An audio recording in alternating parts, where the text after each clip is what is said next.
the summer of 1956, I was studying at Penn State, went to a dance, and I met my husband, Alan, and he asked me to dance. Now, what was not only, of course, was I just so taken by this man, but the first thing he did was he said, "Would you like to go to church with me the next day?" Which was Sunday.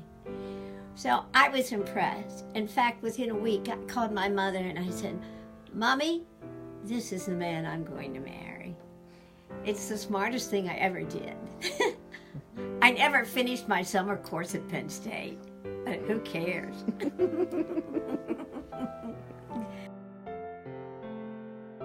Church is not ornate with a lot of stained glass windows, but it has a kind of simplicity and beauty.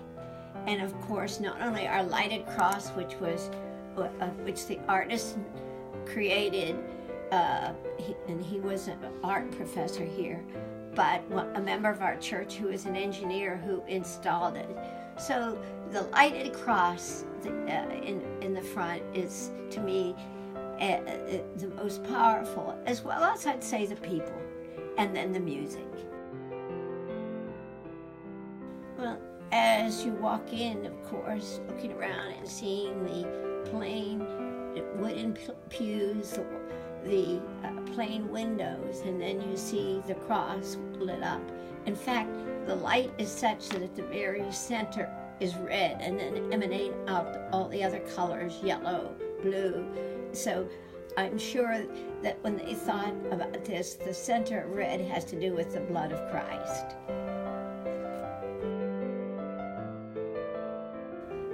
Of course, in our church, we have infant baptism. Then later on, when you accept Christ, you join the church.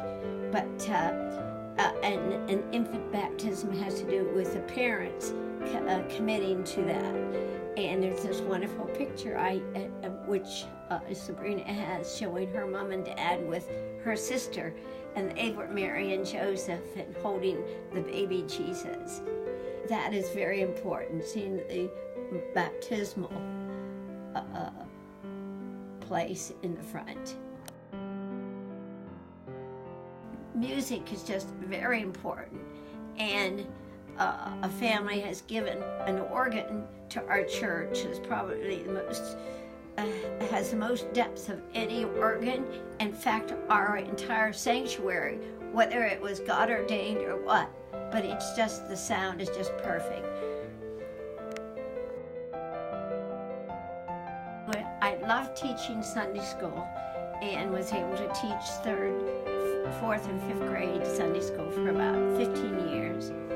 And one thing we'd always do once a year is go up and look at the huge Bible that was right at the foot of the cross. And that was the first Bible when we had when the first church was here in Morgantown, and that goes back a long way.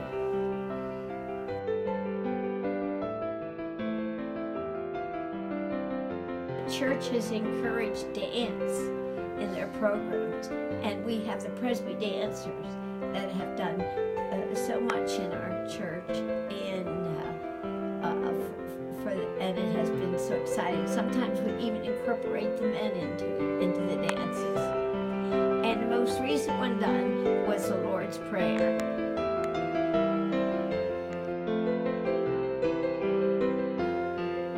On Sundays, from 8 till 9:30 in the morning, we have pancake breakfast, and it's encouraged for the homeless to join us. And so we have a lot of the people that we see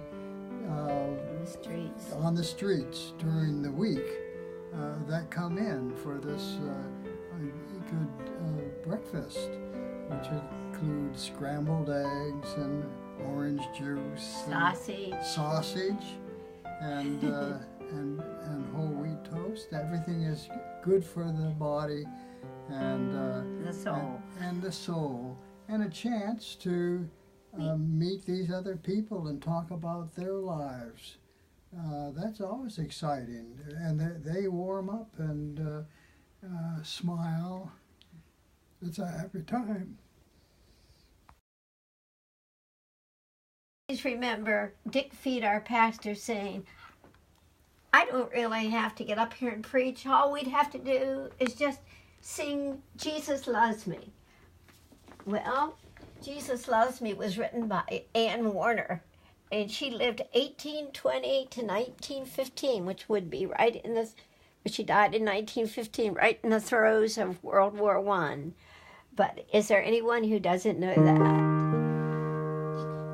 Jesus loves me, this I know, for the Bible tells me so. Little ones to him belong, they are weak, but he is strong. Everybody, Jesus loves me, yes, Jesus loves me. Alan, where are you? Yes, Jesus.